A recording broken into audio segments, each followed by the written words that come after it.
J'ai décidé de me lancer dans l'entrepreneuriat, je pense, lorsque j'ai réellement ressenti que l'argent était important. Le déclic, il se fait en fait après que mon papa il perd son boulot. Et je suis ici du coup. À partir de là, la question que je me posais souvent c'était, Luc, comment te faire de l'argent en fait? Comment te faire de l'argent tout le temps, tout le temps, tout le temps? La même question. J'étais dans ma chambre assis ici et c'est la même question qui me trottait l'esprit à chaque fois. Et dès le moment où tu poses cette question-là va mener vers du coup des solutions, des idées en fait. Et tu vas te dire, ok, celle-là elle est viable, celle-là elle est adaptée à moi, celle-là je pourrais tester. Du coup, le mini making, plus compréhensible en anglais, c'est YouTube Thumbnail Designer. Donc c'est concepteur de miniatures YouTube.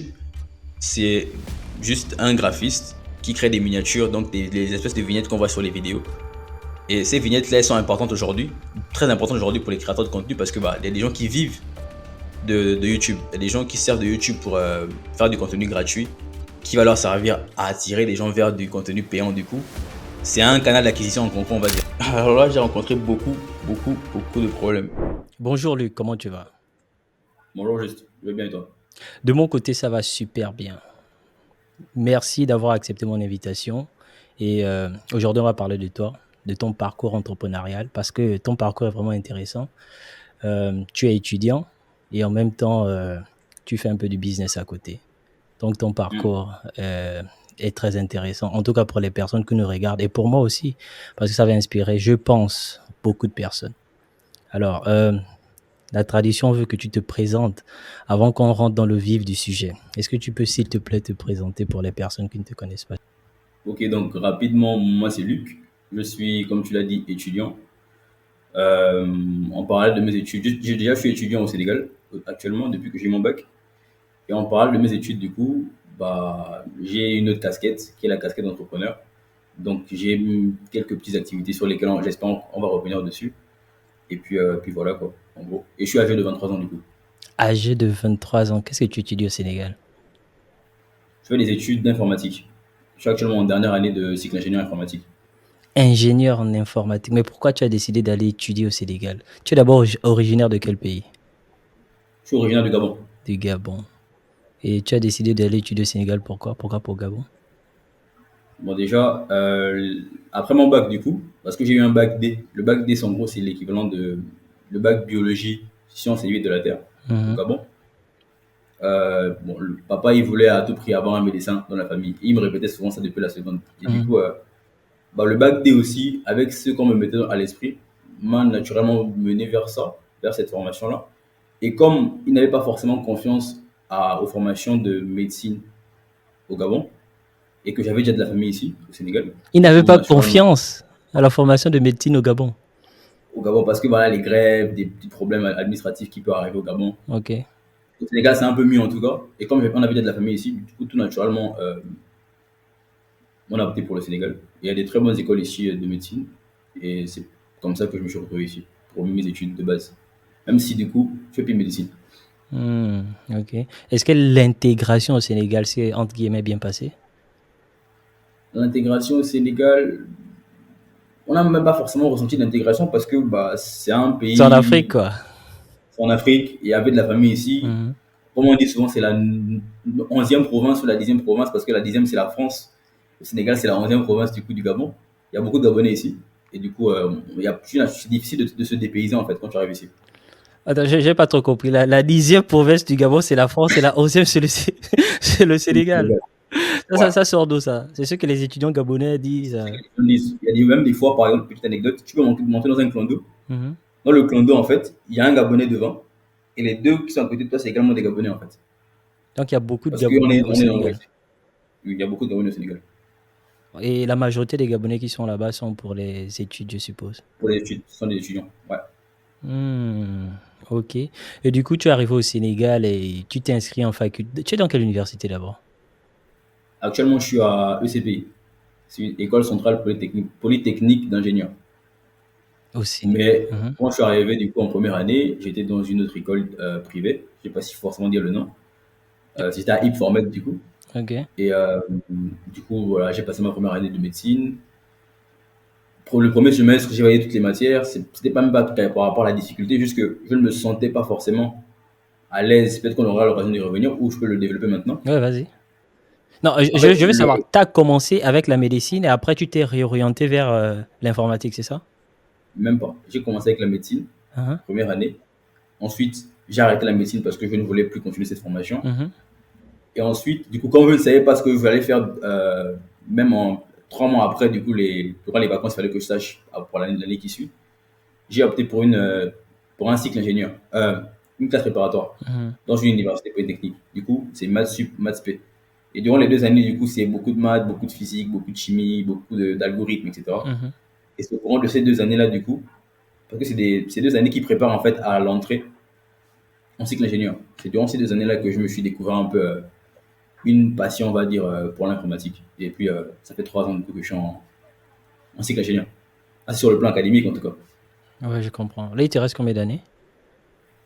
Là, il me reste quelques mois. Je suis en dernière année. Et tu auras quel diplôme comme ça? Diplôme. J'aurai un diplôme d'ingénieur en informatique.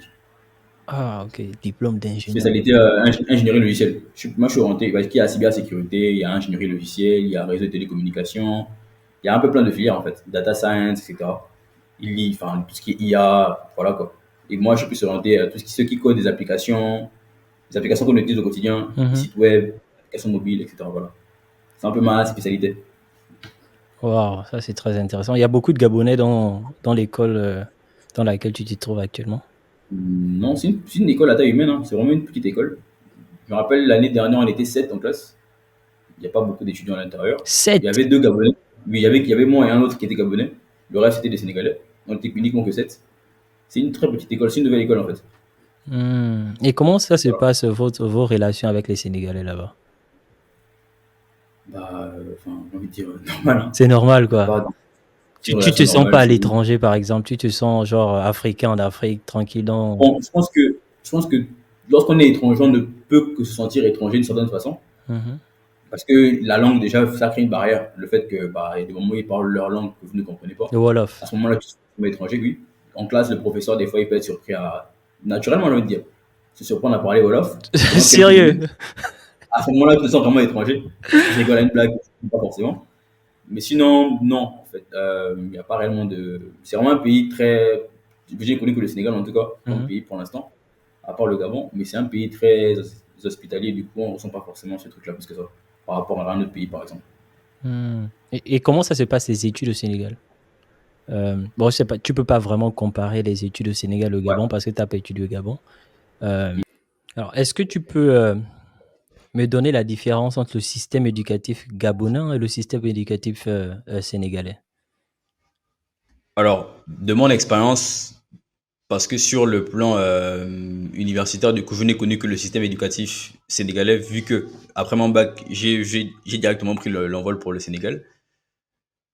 J'ai pas forcément d'avis clair dessus, mais je pense que justement la raison pour laquelle je suis parti, c'est peut-être sur le plan administratif, le Sénégal a quand même une avance par rapport au Gabon, par rapport à tout ce qui est école, tout ce qui est calendrier à respecter, les grèves, payer les professeurs, etc. Mais pour la qualité de l'enseignement, je pense qu'il y a des bons professeurs dans toutes les universités. C'est pas les professeurs qui manquent, c'est plus tout ce qui est administratif où c'est vraiment problématique et Avec crée des. l'organisation, Voilà, exactement. la Crée des structure, problèmes du coup dans je l'enseignement en fait.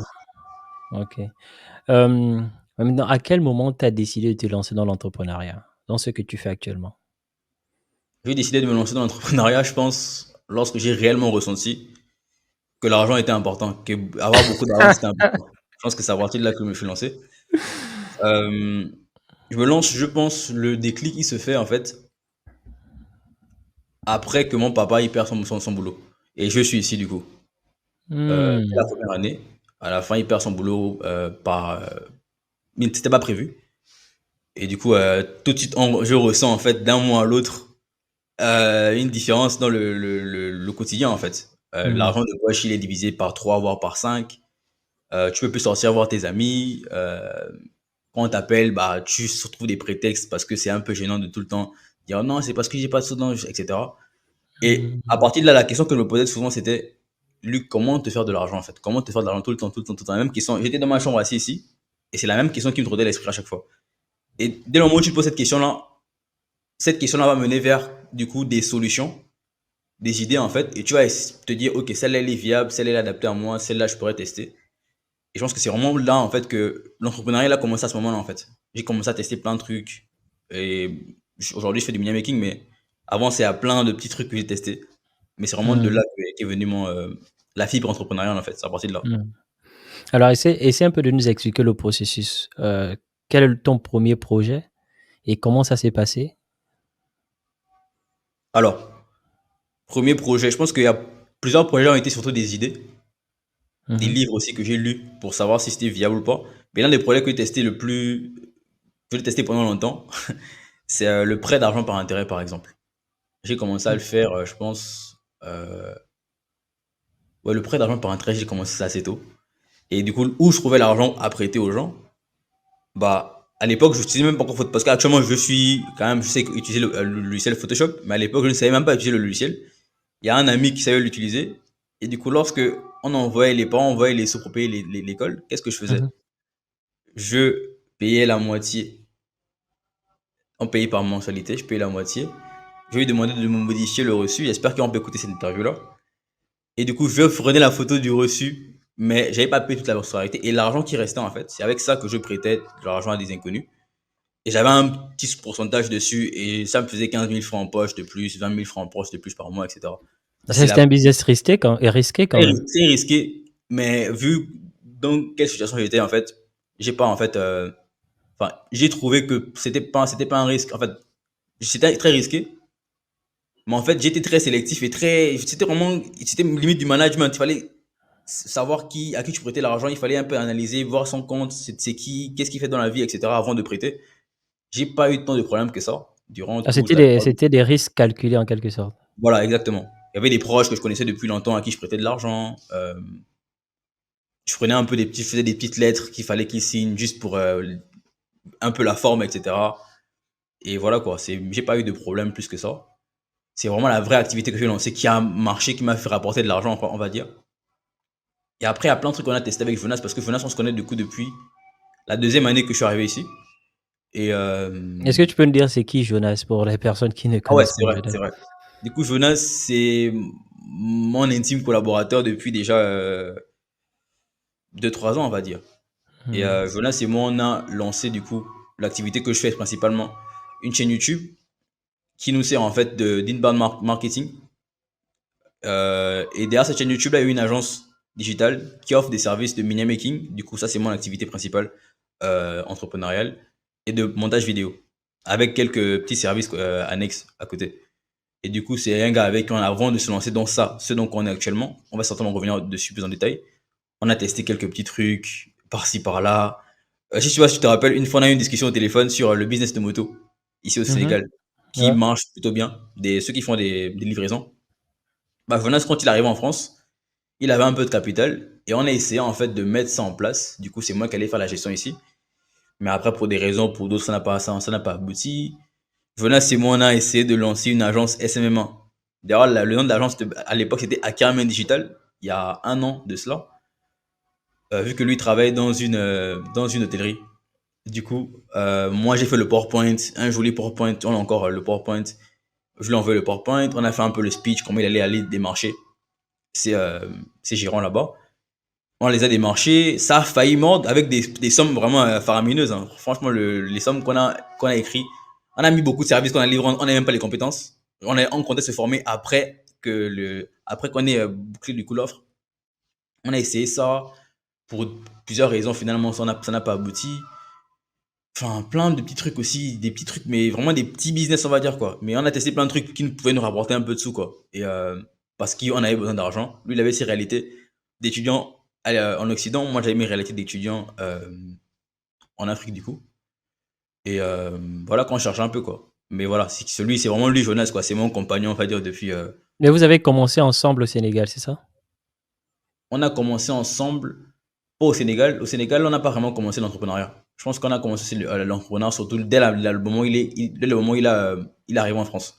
C'est à partir de là qu'on a Mmh. commencé à beaucoup collaborer ensemble sur le plan entrepreneurial. Mmh. OK, et à quel moment tu te lances à fond, tu décides de te lancer à fond Mini dans la making. création des miniatures? Alors, déjà, justement, les créations miniatures, c'est Jonas qui me fait me lancer dedans parce que dès sa deuxième année, du coup, en France. Avant que tu ne continues, est-ce que tu peux expliquer c'est quoi les miniatures pour les personnes qui nous Ok. regardent? Du coup, le miniature making, ou c'est souvent plus compréhensible en anglais, c'est YouTube Thumbnail Designer. Donc, c'est concepteur de miniatures YouTube. C'est juste un graphiste qui crée des miniatures, donc les espèces de vignettes qu'on voit sur les vidéos. Et ces vignettes-là, elles sont importantes aujourd'hui, très importantes aujourd'hui pour les créateurs de contenu parce que bah, il y a des gens qui vivent de YouTube. Il y a des gens qui servent de YouTube pour faire du contenu gratuit qui va leur servir à attirer les gens vers du contenu payant du coup. C'est un canal d'acquisition en concret, on va dire. C'est vraiment un canal d'acquisition. Et du coup, la miniature, elle est importante. Pourquoi? Parce qu'elle permet de générer plus ou moins de clics, ce qu'on appelle le CTR, le taux de clic par impression. Donc, c'est en gros, c'est un pourcentage entre le nombre de fois où YouTube va mettre ta miniature, donc ta vidéo, sur un fil d'actualité, et le pourcentage de fois où les personnes qui tomberont sur ta miniature vont cliquer sur la miniature. Et ça va donc Mhm. dépendre des couleurs, du contraste, de plein de petits détails que les graphistes vont utiliser pour rendre la miniature plus ou moins belle.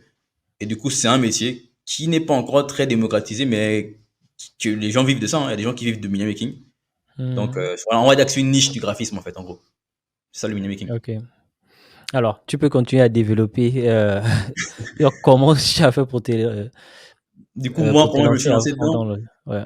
Jonas, lui, il décide de créer sa chaîne YouTube où il faisait un peu du lifestyle à l'époque, un peu de développement personnel aussi, et il a besoin de miniatures. Et lui, bon, il me disait souvent que oui, toi tu es débrouillard, etc. Je sais que tu peux me faire des miniatures. Et moi, je voulais pas faire ces miniatures parce que moi, j'étais il fallait que je code mes applications, que j'avais des projets à gérer. Je dis frérot, j'ai tes problèmes. Sauf qu'à un moment donné, il a sorti une ou deux vidéos, je pense. Et en vrai, ça m'a touché parce que ces miniatures n'étaient vraiment pas belles. Elles étaient vraiment, vraiment pas belles. Et je me suis dit, Mhm. bon, ok, on va essayer un truc. Rends-moi des photos que tu as et on va essayer de faire une miniature. Du coup, je suis allé sur YouTube. J'ai tapé dans la barre de recherche comment faire une miniature YouTube. J'ai regardé un tutoriel. J'ai commencé à reproduire. Du coup, je regardais. Comme un technicien, en fait. Genre, il arrive, il sait pas, il connaît rien de Photoshop. Je reproduis juste exactement ce que je voyais, mais en adaptant un peu avec les photos. Le rendu était plutôt pas mal. Ça m'a pris quand même un jour quasiment comme ça. Et il a été satisfait du travail, du rendu. Et de là, il me propose de me payer 15 euros par mois. Mais en gros, pour m'encourager, en fait. Mhm. Et 15 euros, c'est 10 000 francs. Pour un étudiant, 10 000 francs, c'est énormément d'argent pour un étudiant en Afrique. Juste pour quelques heures sur un truc de miniature par mois, par exemple. Bah, 10 000 Mhm. francs, c'est beaucoup d'argent, en fait. Mhm. Ça part de là, en réalité. Du coup, on parle de ces miniatures à lui. Puis il y a un autre proche à nous, du coup. Alan, qui est également sur YouTube, qui aujourd'hui comptabilise 15 000 abonnés. C'est moi qui ai fait toutes ces miniatures de sa chaîne. euh, qui a décidé dans la folie de se lancer. Et lui également, on a commencé gratuitement. Parce que Jonas, c'est des moments où il ne me payait pas, mais c'était plus pour le dépanner, en fait. Mhm. Donc, je faisais ces miniatures pour ces gars-là. Et durant ce processus-là, je me formais, en fait. En faisant des miniatures, du coup, en faisant qu'on devient forgeron, Ouais. j'apprenais mes compétences et s'amélioraient, etc. Et il y a un autre, du coup, un proche à Alan, qui a vu les miniatures d'Alan et qui a apprécié ces miniatures, qui a dit, mais c'est qui te fait des miniatures, en fait? Et de là, Mhm. c'est le réseau, ça part de là. Et après, c'est à partir de là, en fait, que je me suis dit, ok, si je pars de Jonas qui veut des miniatures, je me retrouve avec 50 000 francs, 40 000 francs par mois dans ma poche, alors qu'avant je galérais à me faire des sous. Ok, c'est peut-être quelque chose qu'il faut que je prenne au sérieux. Et là, j'ai commencé à acheter des formations du coup dans ce domaine-là et à me former vraiment sérieusement et avoir le niveau que j'ai aujourd'hui, quoi. En gros. Et ça t'a pris combien de temps pour avoir le niveau que tu as aujourd'hui?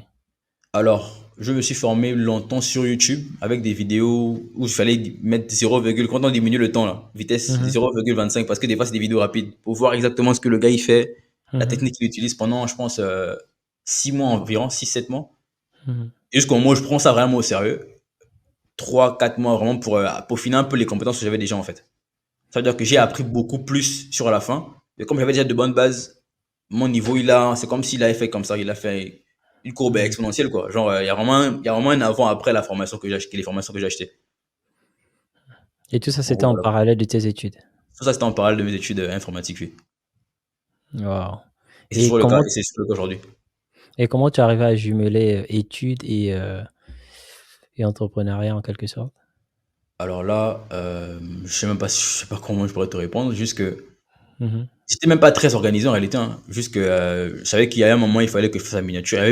Il arrivait que pendant des cours, du coup, que je considérais pas forcément important, J'ai Mhm. mon ordinateur ouvert en classe parce qu'on fait informatique. Mhm. Le professeur, il parle. Moi, je suis en train de faire une miniature, je suis sur Photoshop. Quand il arrive, je vais sur VS Code. VS Code, c'est un éditeur de texte, du Mhm. coup, pour un logiciel qui permet de coder. Quand il repart, je finis la miniature parce qu'il y avait du coup des. Si j'ai pas la miniature n'est pas prête, bah Alan n'y poste pas, Jonas n'y poste pas, ou un autre client n'y poste pas. Donc, il Et fallait tu étais attendre qu'ils vraiment montent. important pour ces C'était deux important pour eux créateurs et de du coup, contenu. ça devenait Mhm. important pour moi de ce fait-là. Et c'est comme ça en fait. Et je pense que c'est cette pression-là aussi qui m'a fait gagner en compétence parce que bah je pense que le fait de travailler aussi sous pression et avec des temps très courts te permet en fait de développer des réflexes beaucoup plus rapidement en fait. Et je pense que ça m'a aussi beaucoup aidé d'une manière ou d'une autre. Mhm. Donc c'est un peu comme ça que je gérais en gros école et c'est un peu ce que je fais toujours aujourd'hui. Hein. Comment on Mhm. gère, c'est vraiment c'est on fait comme on peut quoi. Mhm. Et est-ce que tu penses que tout le monde peut créer des miniatures? Est-ce que tous les étudiants peuvent se lancer dans ce business? Je pense que tout le monde peut se lancer dans ce business, mais je pense que ça prendra plus ou moins de temps selon les profils. Moi, par exemple, quelque chose que j'ai apprécié dès la première miniature, donc celle de Venas.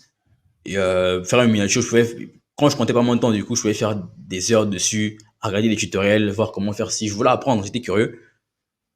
Et je pense que ça m'a permis de gagner en compétences beaucoup plus rapidement. Mhm. Mais tout le monde peut le faire parce qu'en fait, ça demande juste du temps et de la pratique. Et je pense qu'avec du temps et de la pratique, bah, tout le monde peut en fait développer des compétences. Mhm. Je pense que moi, je suis convaincu intimement de ça. Du coup, ouais, Mhm. tout le monde peut le faire. Et à l'heure actuelle, combien de temps ça peut te prendre pour créer une miniature? Alors, moi, je suis assez perfectionniste. Du En coup, moyenne? en moyenne, ça me prend 2 heures, une miniature. 2 heures, 2h30.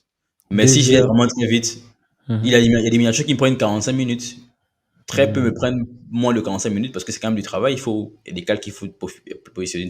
Il faut réfléchir un peu sur à quoi ça va ressembler. Il faut aller prendre des fichiers sur Internet. Si ta connexion elle est lente, du coup, le temps que tu mets sur une miniature, bah, automatiquement, il sera un peu plus grand. Mhm.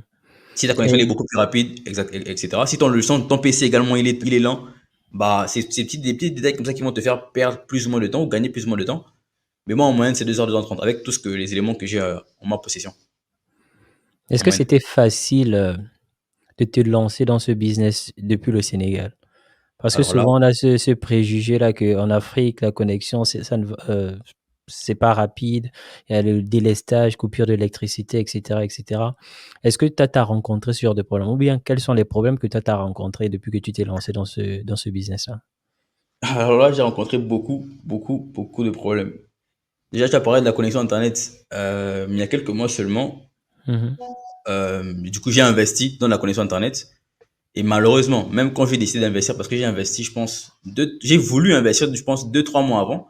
Et Mhm. malheureusement, en fait, ici, dans la zone dans laquelle j'habite, ils disaient en fait que les poteaux étaient occupés. Mhm. Les poteaux étaient occupés. Et du coup, ça a pris, du coup, je pense, 2, 3 mois avant que la connexion ne soit rétablie. Et à l'époque, Jonas, enfin bref, ça sert à rien de parler de lui, du coup, mais il me faisait souvent le reproche. Mhm. Pour qu'une page charge, ça pouvait prendre 3 minutes, 4 minutes, voire plus, en fait. Juste pour qu'une page charge sous le navigateur. Il y avait des périodes dans la journée, en fait, où la connexion LKM marchait quasiment pas. Du coup, ce que je faisais, du coup, c'est quoi? C'est que tous les matins, durant les vacances, quand je me réveillais, bah, je m'habille, je me lave, je m'habille comme si j'allais au travail. Mais en fait, j'appelle un pote qui est pas loin de chez moi et qui a une bonne connexion du coup. Et j'allais m'asseoir chez lui, dans son salon. Et du coup, les miniatures des clients, je les faisais comme ça en fait. Du coup, c'est une des Wow. difficultés que j'ai rencontrées.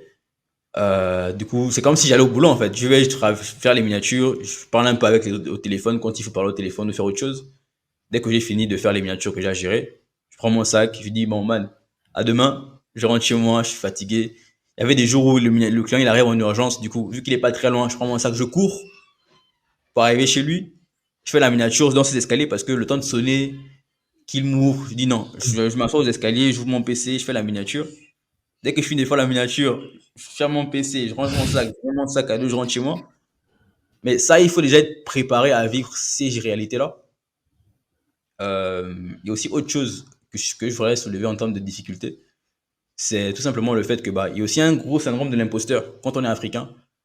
Parce que moi, du coup, déjà pour les tarifs ou pour contacter un client Mhm. européen, par exemple, c'était très difficile au début. Mais j'ai quand même pris le risque de le faire souvent.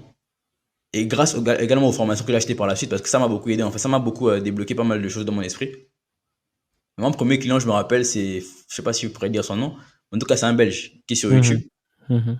Et c'est un client à qui j'avais proposé une miniature gratuite. Il avait Mhm. accepté. Du coup, je lui ai fait une miniature gratuite et elle apparaissait sur son compte YouTube. Et un jour avant de dormir comme ça, du coup, j'ai le réflexe de lire mes mails. Il est 2 heures du matin, je pense. Un truc comme ça. Du coup, Mhm. je lis mes mails et je vois qu'il veut une miniature d'urgence. Il me demande mes tarifs. Je dis, ah ouais, ok, ça va être mon premier client si je fais la miniature. Il veut ça à tout prix à 6 heures. Du coup, de 2 heures du matin à 6 heures, j'ai dit non, bah je dors plus du coup. Je me suis assis, j'ai fait la miniature, mais là, j'ai pris mon temps pour faire la plus belle miniature que j'ai réalisée. Mhm. Il a validé la miniature, il m'a demandé mon de paiement Mhm. et mon acolyte Jonas, du coup, c'est sur son compte PayPal du coup que l'argent a été reçu, 20 euros. Je pense que c'est mes premiers euros sur Internet, c'était 20 euros. Et après, il m'a transféré l'argent du coup via du mobile money, on va dire. Mhm. Du coup, mais ça a pris du temps, ça a pris des mois et des mois à envoyer des mails, à faire des miniatures gratuites pour des gens. Mais du coup, à me peaufiner des compétences et un portfolio. Parce que du coup, Mhm. lorsqu'on voit des youtubeurs avec qui j'ai travaillé, bah, ça fait beaucoup plus confiance aux clients.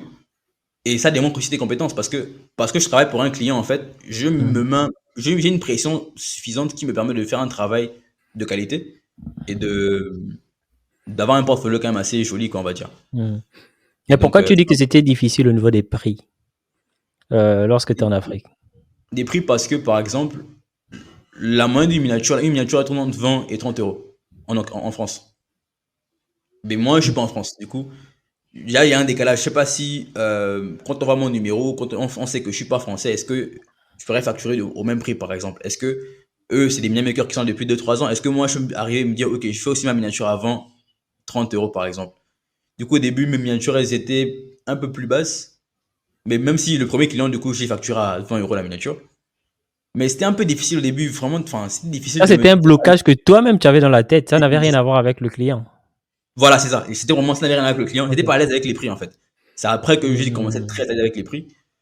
À force de travailler avec les clients et me rendre compte que, bah, en fait, bah, j'ai peur de quoi, en fait, j'ai les compétences et Mhm. de voir aussi que mes miniatures, du coup, n'étaient plus si éloignées que des miniatures d'autres miniamakers que je voyais à l'époque. C'est vrai que j'ai commencé à être Mhm. beaucoup plus à l'aise avec mes tarifs. Et aussi Jonas qui m'a beaucoup aidé parce que clairement, Jonas, lui, c'est un grand businessman enfin, il a une vision Mhm. quand même assez particulière du business et il m'a beaucoup aidé aussi dans le fait d'avoir des tarifs beaucoup plus raisonnables pour moi aussi. Parce qu'en fait, Mhm. En quand fait, tu tu ne te te... faisais pas confiance et tu n'osais pas, en fait, proposer, Exactement, exactement. demander Ouais, beaucoup plus. ouais. Ah, OK. Et mais tout à l'heure, tu as parlé de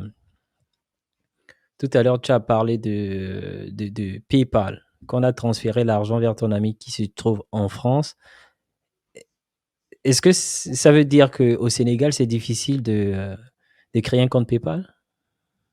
Alors, créer un compte PayPal, c'est possible au Sénégal, c'est possible partout en fait. Par Mmh. contre, euh, peut-être que j'ai profité à faire une publicité sur ta Mmh. chaîne. C'est pas, il y a des régions en fait dans lesquelles enfin, il y a des services de PayPal du coup qui sont pas éligibles. Tous les services sont pas éligibles. Comment expliquer ça? On va dire par exemple qu'une région comme la France, tu peux Mmh. envoyer de l'argent sur PayPal, tu peux recevoir de l'argent sur PayPal. Mais une région comme au Sénégal, tu n'es pas capable de faire tous les différents services qu'offre PayPal, en fait. C'est Ces limité. restrictions-là sont dues, en fait, au fait que, bah, dans les pays africains, bah, ils ont encore un manque de confiance avec des arnaques qu'ils pourraient avoir sur ces plateformes-là, etc. Et c'est pour ça qu'en fait, il y a un peu plus de restrictions sur ces différents canaux. Et du coup, bah, vu qu'il m'a demandé mon PayPal, et je savais même pas PayPal à l'époque, Mmh. du coup, j'ai donné un PayPal d'un pote sur lequel il a envoyé l'argent, et Mmh. après, Jonas m'a envoyé les sous autrement, qu'on va dire. Donc du Et coup, du si tu coup, avais pas de poteau, d'amis en France, ça devait être compliqué pour toi? ça va être compliqué pour moi. Ça, j'allais dire aux clients, du coup, de m'envoyer ça par du mobile money. Mais eux, est-ce qu'ils ont le temps? C'est un entrepreneur. S'il a le temps d'aller peaufiner, non. Il fallait Mmh. que je trouve un moyen de ressources, de faciliter les choses pour lui, en fait, on va dire. Mmh. Mmh. Waouh, donc ça, c'est quand même un challenge, le mode de Ouais. paiement, la façon dont on va payer. Parce que moi, je m'imagine un peu, genre de créer une miniature ou encore, j'ai besoin d'aide, dans ce domaine-là. Je ne me vois pas aller faire un Western Union ou bien je sais pas, un truc Ouais, de ce genre. exactement. Ouais, un PayPal, c'est tranquille, quoi. Pour moi, ça me convient mieux. C'est beaucoup plus rapide. Les Euh, clients demandent souvent les RIB, on va dire, soit les RIB, soit PayPal. Et du coup, je ouais. vais profiter après ma publicité, notre publicité sur ton canal. Mhm. C'est quelque chose qu'on a vécu, c'est un problème qu'on a expérimenté. Et du coup, vu que Jonas il est en France, bah, on a trouvé un moyen de créer des comptes PayPal du coup éligibles depuis la France, etc. Et du coup, c'est un service qu'on rend depuis on s'est lancé et qui nous rapporte quand même pas mal de sous depuis on a fait une petite publicité sur nos différents canaux, on va dire. Du coup, s'il y a des personnes qui ont également ces difficultés-là, bah, on a ce service qui permet justement d'avoir un compte PayPal éligible et de ne plus avoir ces problèmes de ok, tu offres le service au client, maintenant comment il te paie, etc. Et d'être dans la réflexion en fait.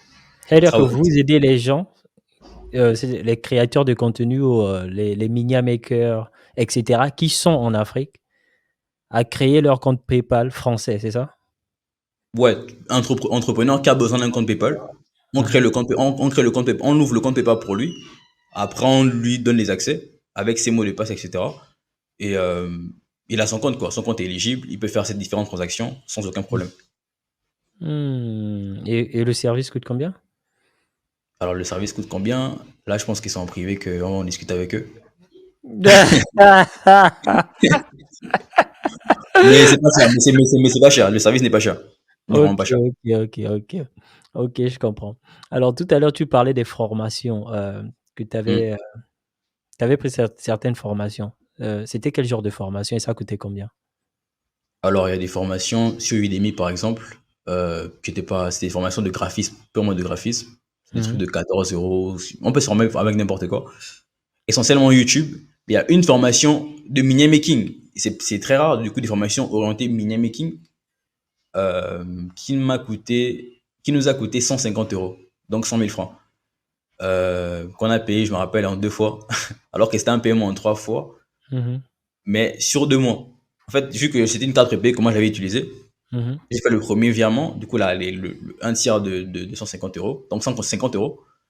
Ensuite, vu que c'est une carte prépayée, il ne pourrait pas créditer ma carte, bah, il n'arrivait plus à retirer l'argent. Mais j'avais toujours accès à la formation. Du coup, après, il m'a bloqué les accès, mais je lui ai expliqué que voilà, et heureusement, il était compréhensif. C'est quelqu'un que je communique, c'est quelqu'un que je connais pas mal aujourd'hui, Corentin, du coup, le professeur de la formation. Il est jeune, hein, c'est un gars de 18 ans qui est en France, qui fait des miniatures. C'était lui mon Waouh! professeur. Du coup, Ah!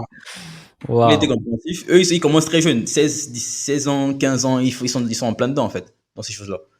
Du coup, c'est Mmh. lui qui m'a, il nous a permis, en fait, d'acheter la formation sur 2 mois. Et j'ai fait le dernier paiement, du coup, par la suite. Et la formation, en plus, elle est évolutive. Aujourd'hui, elle coûte 300 euros. Elle est évoluée, du coup, il y a de nouvelles compétences, des choses qu'il a rajoutées à l'intérieur. Il y a un Mmh. groupe dans lequel il y a des entraides, un serveur Discord, Mmh. dans lequel les gens sont très, tu poses des questions. Franchement, c'est très bien. Et j'ai appris énormément à travers ces gars-là, quoi. Très intéressant, très intéressant.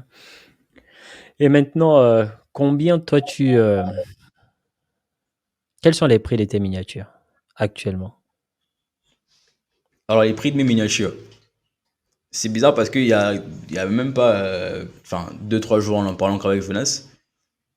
Et on s'est rendu compte que au vu du travail et du temps, que pas seulement le temps qu'on mettait sur une miniature, une réalisation, mais le temps qu'on mettait sur un client. Parce qu'il y a la miniature que tu réalises, il y a les révisions. Parce que un client peut dire non, mais en fait, je veux que tu modifies ça. Je veux que tu fais non, mais en fait, finalement, je veux que tu remettes ça. Ce temps-là, en fait, il est précieux. Et y a des clients qui m'ont pris pour une miniature toute une journée, par exemple. Une seule miniature. Et pour ça, en fait, les tarifs ne peuvent qu'augmenter et on ne peut qu'être au-dessus même de. On n'est plus dans une stratégie de pénétration de marché, on n'est plus dans une pénétration de marché, on est clairement dans le marché, on va dire. Aujourd'hui, une miniature, elle coûte 30 euros. Le prix basique, c'est entre 30 euros la miniature. Et Waouh! après, il y a des clients par rapport à la chaîne YouTube qui a par exemple moins de 1000 abonnés, par exemple. Si on peut, si on décide de travailler avec ces clients-là, bah, le prix va baisser. Si on, il y a aussi les formats pack, et c'est le paiement, c'est à la mensualité et non à l'unité. C'est Mmh. au groupe de miniatures. Et par rapport à tout ça, en fait, on va un peu En fait, ça va réadapter dépendre des projets, du mode de paiement du le client. projet, du mode de paiement, de l'exigence Mmh. également, de la chaîne, du client, du profil. Ben, Mais le prix de base, c'est 30 €. Mmh. OK. Et est-ce que tu peux nous dire comment tu fais pour acquérir tes clients? Alors, la meilleure stratégie, je considère en tout cas de mon point de vue, pour acquérir Mmh. des clients, c'est de leur envoyer un message. C'est tout. Tu fais comment? Tu vas sur YouTube, tu regardes les vidéos de Je vais sur certains YouTube, youtubeurs et puis tu je regarde, on fait une veille, on mmh mh. regarde, ok, lui, il a besoin des miniatures. Mmh. On va dans les à propos, parce que souvent, YouTube nous impose de mettre nos mails au niveau d'à propos.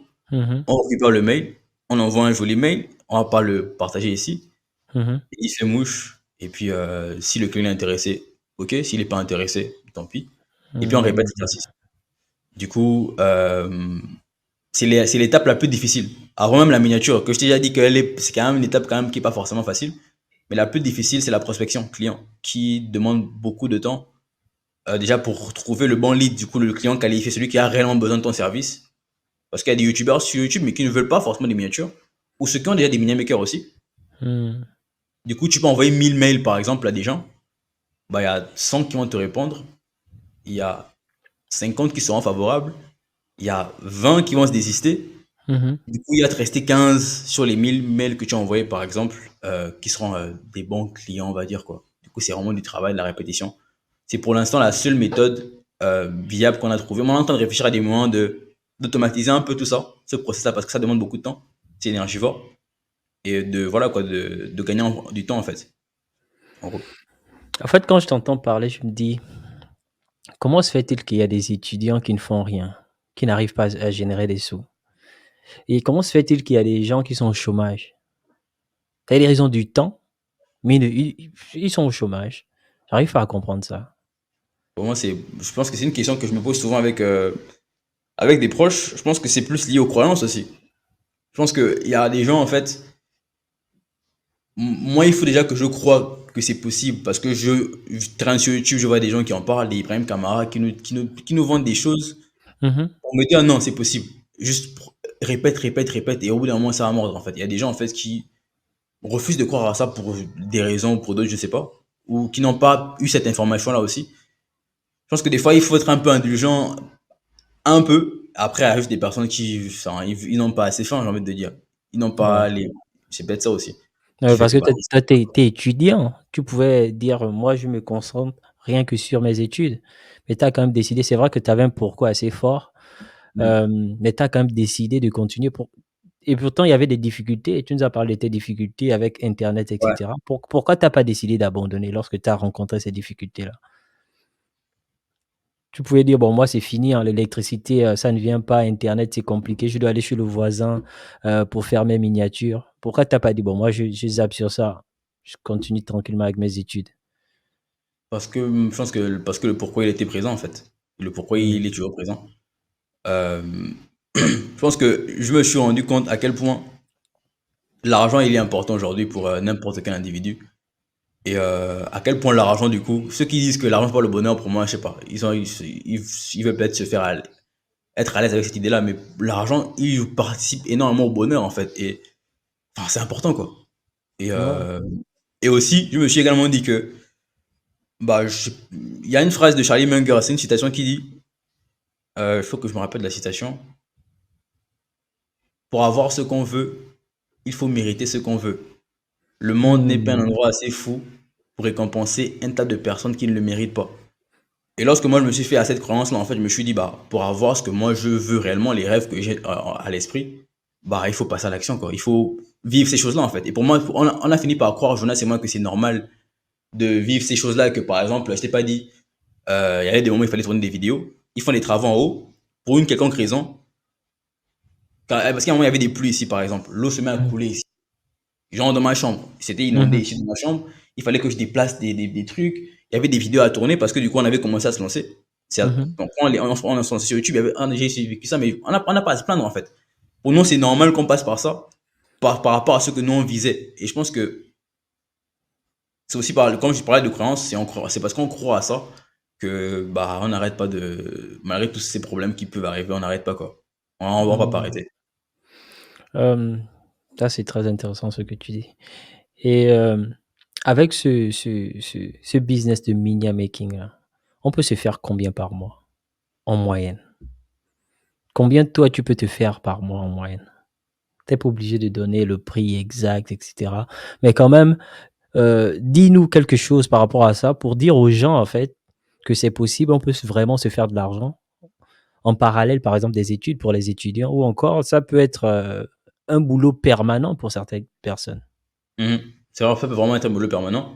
Alors, comme moi je t'ai dit, moi, ma moyenne, le temps que je passe sur mes miniatures, et ça, c'est aussi une décision personnelle parce que je prends Mmh le temps de faire le meilleur travail possible pour le client. mh. C'est 2 heures à 2h30. Ah, c'est en moyenne. Il peut arriver que ça soit un peu plus long, un peu plus court. Et du coup, par rapport à ça, du coup, c'est parce qu'au final, on vend le temps pour de l'argent. Mmh mh. Bah, j'ai envie de te dire, si tu fais 100 miniatures par mois, 100 miniatures par mois, c'est équivalent à combien de miniatures par jour? Une miniature, virgule quelque chose par Mmh. jour, on va dire. Si je ne me trompe pas. Ou pas, ou non. 100 miniatures par mois, 30 jours, ça fait 3 miniatures, virgule quelque chose par jour, du coup. Mmh. Parce qu'il y a 30 jours dans un mois.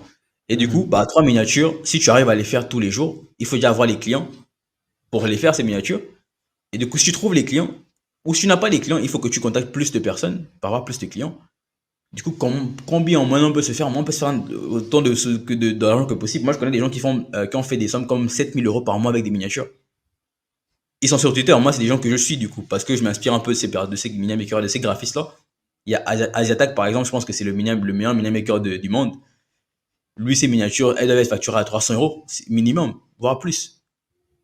Du coup, c'est lié à tes compétences, autant que tu passes à faire ces miniatures, au nombre de clients que tu as contactés. Tu peux faire 1 000 €, 1 500 €, 1 200 €. C'est vraiment une activité à part entière, en fait. C'est pas une activité, c'est pas une petite activité, on va dire. Mmh. Donc voilà quoi. Je peux pas donner un chiffre particulier. Ou Ouais, je bien tu veux comprends. mon chiffre à moi, Non, non, peut-être. non, tu es Mais pas obligé de donner ton chiffre, voilà quoi. il y a les gens qui te regardent. Ton téléphone va sonner après. Exactement. Je veux pas que tu dises après que c'est à cause de toi que mon téléphone sonne tous les jours. Tu vois un peu? Pour la famille au pays, tu es encore étudiant, tu Ouais. gardes ce statut d'étudiant là, donc je veux pas on te donne des responsabilités que, voilà, tu ne en tout cas, tu as compris, tu as compris. Ouais. Hem, voilà, mais qu'est-ce que tu as à dire à ces personnes-là qui aimeraient aussi faire comme toi? Se lancer dans la création des miniatures? J'ai envie de leur dire des miniatures ou juste dans l'entrepreneuriat de manière générale. Dans l'entrepreneuriat ou juste dans les miniatures. Ouais, on va parler de ton domaine. Alors de mon domaine, Mmh. je pense que j'avais fait une vidéo dessus. Déjà les opportunités. Il y a énormément d'opportunités. Mmh. Tout à l'heure encore, on criait avec Jonas parce qu'il y a on ne sait pas d'où elle est venue. Il y a une femme qui nous a contacté, qui voulait une cinquantaine de miniatures pour un projet spécial, on ne sait pas quoi. On ne sait pas d'où elle Mmh. sort. Waouh! Euh, des Ouais, opportunités. ouais, faites un peu 30 fois 50 30 fois miniatures, 50. Enfin, lui laisse faire le calcul, quoi. ouais, ouais. Euh, du coup, il y a des opportunités, du coup. Il y a le plaisir aussi, parce que je considère que, je sais pas, mais moi, personnellement, je prends beaucoup de plaisir à faire une miniature. C'est jamais la même chose. Et je pense que Mmh. moi aussi, je suis quelqu'un j'ai fait la médecine parce que j'aime pas la routine. J'aime pas, c'est la même, enfin, je sais pas, mais je me voyais pas, j'arrivais pas à me voir faire ce métier. Je suis pas en train de dire que c'est un mauvais métier, c'est très utile comme métier. C'est très important dans la société, mais c'est pas quelque chose qui me stimulait particulièrement, Ouais. la routine. Euh, Chaque miniature, c'est une nouvelle réflexion, c'est une nouvelle inspiration. Et à la fin de la miniature, tu sais pas, mais il y a un sentiment c'est en 2 heures, tu as un shoot de dopamine dans ton corps qui te donne envie de recommencer l'exercice. Mmh. Du coup, pour ça, moi, je conseillerais à quelqu'un de se lancer dedans, hein, pour ça. Et parce que voilà, ils peuvent clairement vivre de ça. Et la courbe d'apprentissage, c'est très important, elle n'est pas si grande que ça. C'est pas comme du développement informatique, par exemple. C'est pas comme, je vais prendre quel exemple de métier? Génie civil, qui va demander des années. C'est pas comme de la médecine. En 6 mois, où tu es intensément en train d'apprendre, tu peux avoir de compétences et tu peux déjà facturer tes services. On en connaît Mmh. dans l'agence parce que on va être revenir dessus plus tard. On s'est du coup lancé en tant qu'agence. On a recruté récemment des membres qui n'ont pas les meilleures compétences qui soient, mais travaillent déjà avec des clients et gagnent de l'argent grâce à leur activité, quoi. Donc c'est voilà Mmh. pourquoi je préfère quelqu'un de se lancer dedans. OK.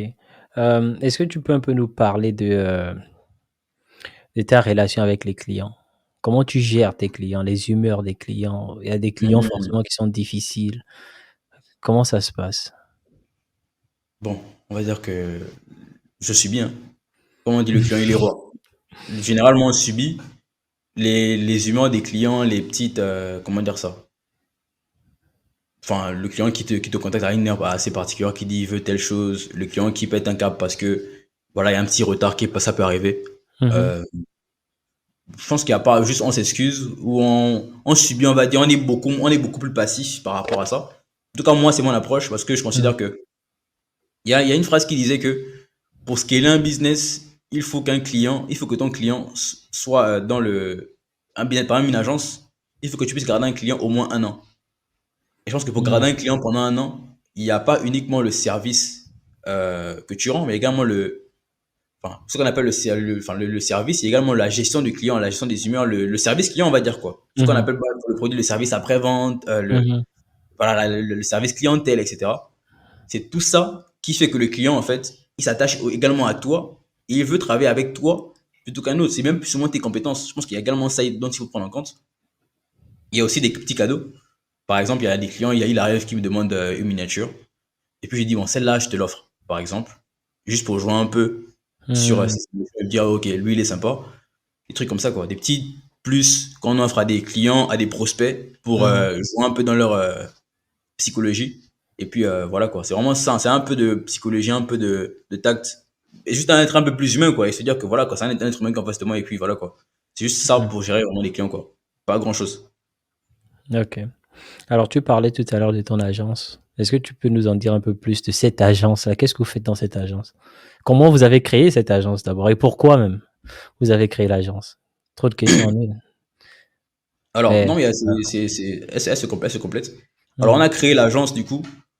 Je pense que l'agence, pour moi, c'est la continuité du freelancing. Tu commences une activité en Mmh. indépendant et ensuite tu veux la développer un peu plus. Je pense que le meilleur format, c'est de passer au format d'agence. Mmh.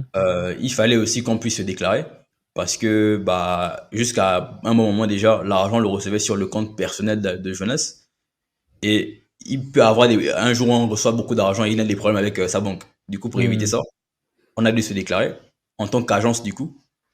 Et l'agence aussi, on l'a créée pour quelque chose qui nous tenait à cœur. Et peut-être que certains ne croiront pas parce qu'on s'est rendu compte que bah, ce qu'on a eu, ou le fait qu'on ait pu croire en tout ça, on peut également vendre ces trucs-là à des jeunes comme nous, des jeunes Africains. Et l'agence, il n'y a pas d'Occident dans l'agence, il y a uniquement des Africains. Il y a, par Mmh. exemple, actuellement, on est dans le pôle Media Making, on est une bonne dizaine. Il y a Chris, il y a Med, il y a Levi. Levi, il est au Sénégal avec moi. Chris, il est Mmh. au Gabon. Med, j'ai oublié. En tout cas, ils sont De il y toute a un qui est au l'Afrique, quoi. Cameroun, ils sont vraiment de partout en Afrique. Et ils ont des compétences. Ce qu'on a envie de leur offrir, c'est juste bah, une structure qui, évidemment, qu'on y gagne. On va cracher dessus. On a Mmh. beaucoup plus de personnes qui travaillent, du coup. Et on leur offre en tout cas quelque chose que nous, on ne nous a pas offert. Ça, c'est sûr. Moi, quand j'ai commencé, j'ai pas eu quelqu'un qui allait m'offrir des formations, quelqu'un qui allait me garantir, par exemple, que si mon PC, actuellement, il crash, bah, comment je fais? Bah, il me dit, il peut me trouver une machine qui me permettrait de continuer à travailler. Mmh. Quelqu'un qui est là derrière moi, on va dire, d'une certaine façon. C'est aussi pour ça on a créé l'agence. Euh, Parce qu'on aurait pu continuer à faire les services nous-mêmes ou trouver des petits subterfuges pour scaler. On sait comment on aurait pu faire, mais c'est pour ça qu'on a créé l'agence, je pense. Et aussi, évidemment, parce que bah, se déclarer en tant qu'agence, c'est fort aussi dans l'entendement des clients. Quand tu viens en tant que freelance plutôt que comme en tant qu'agence, ça joue, je pense, différemment dans la psychologie aussi. C'est Mmh. pour tout ça, en fait, qu'on a dit non, on crée l'agence, en fait. Est-ce que tu Et peux d'abord nous dire ce que c'est une agence? Parce qu'il y a aussi des gens qui ne savent pas ce que c'est une agence. alors, Heu, une agence, c'est une structure. De mon entendement, en tout cas, c'est une structure, c'est une société qui offre des services. OK. Je En peux quelque mentionner sorte, ça. une entreprise, Une normale entreprise déclarée qui offre des qui offre services des et services. qui a une comptabilité, qui a des membres, et voilà, quoi, Mmh. qui tourne, quoi. OK. Et qui est utile dans la société, quoi, on va dire, en gros. OK. Et dans vos agences, qu'est-ce que vous avez dans vos agences? Vous avez On a des vous media offrez quel makers, genre de service? Voilà. on a des media makers et des monteurs vidéo. OK. En gros, des Miniami. graphistes et des monteurs vidéo. Par Wow, exemple, la charte graphique, tu vas voir qu'elle va changer d'ici quelques jours. C'est mhm, l'un des membres de l'agence, du coup, c'est Hardy, qui nous a refait le logo, qui nous a refait la charte graphique. Il a même fait la charte graphique des casquettes et des t-shirts. Parce que normalement, on est en train d'essayer de broder également des t-shirts également pour jouer en grand, plus sur avoir un branding encore un peu plus fort. mhm, Des fois, on fera des vidéos, certainement avec des t-shirts avec le logo ici, etc. mhm. Et c'est lui qui a fait tout ça. Évidemment, pas gratuitement, mais c'est un membre de l'agence et il a énormément de compétences dans la création de logo. Donc voilà, quoi, en gros, c'est service de media making, service de montage vidéo pour les créateurs de contenu sur YouTube. C'est vraiment ça l'offre, c'est vraiment ça la cible en fait pour l'instant. On n'a pas envie de trop se fatiguer pour l'instant. C'est peut-être plus tard qu'on va essayer de se diversifier un peu des miniatures Instagram par exemple, parce qu'il y a également des miniatures sur Instagram. Mhm. Pas des logos, des Sur flyers. YouTube aussi. Sur Facebook, je voulais dire. Sur Facebook aussi, effectivement. Donc voilà quoi, nous c'est juste créateur de contenu sur YouTube, montage vidéo, miniature. C'est Mhm. simple, c'est clair, on se fatigue pas trop par rapport à. On verra plus par la suite. L'agence, tu l'as créée avec ton Jonas, collaborateur Jonas. oui, Oh, mais félicitations à vous. Et vous êtes merci. tous deux étudiants. On est tous deux étudiants. Jonas, il étudie en mathématiques, moi j'étudie en informatique. Ouais. En fait, quand je parle avec toi, je me dis, en fait, il n'y a pas de raison de ne pas faire quelque chose, quoi. Parce que toi, tu es Ouais. étudiant full time. C'est-à-dire que tu es étudiant à temps plein, c'est ça? Bon, moi, vu que je suis en dernière année, j'ai Mhm, pas cours du lundi au vendredi, mais il y a mhm. des projets à réaliser, il y a un Ouais. projet d'études à réaliser. Enfin, c'est pas facile, quoi. Mais on gère comme on peut. On s'organise comme Wow. on peut. Non, mais félicitations à vous, félicitations à vous. Merci beaucoup. Et alors, pour conclure notre interview, est-ce que tu as quelque chose à dire? Je vais calquer un peu quelque chose que Fanel avait dit. On Mhm, va tous mourir. Je pense qu'il n'y a pas meilleure conclusion que ça. Et parce qu'on va tous mourir, bah, on n'a qu'une seule occasion de se lancer en fait. Il n'y aura pas un meilleur moment pour se lancer que le moment où on décide de se lancer. Du coup, on n'a pas à attendre, on n'a pas à se réfléchir plus longtemps. On va pas me battre trop ce qu'on perd. Moi, je ne pas ce que je. Moi, je me suis dit une fois avec Jonas, en fait, on crée la chaîne YouTube, au pire, il se passe quoi en fait? Bah, il s'est rien passé. On a créé la chaîne YouTube, on a plus de 1000 abonnés. Il s'est rien passé. Nos parents, certains parents sont déjà un peu au courant, mais nous, vous avez lancé une chaîne YouTube, vous gagnez beaucoup d'argent. Ok, il s'est passé quoi? Pas grand chose. Juste, on va tous mourir et que c'est le moment, quoi. C'est le moment de se lancer, on va dire. Et plus tôt tu te lances, mieux c'est. En tout cas, Luc, merci d'être passé. Merci à toi. Et bonne continuation. Akila Menai.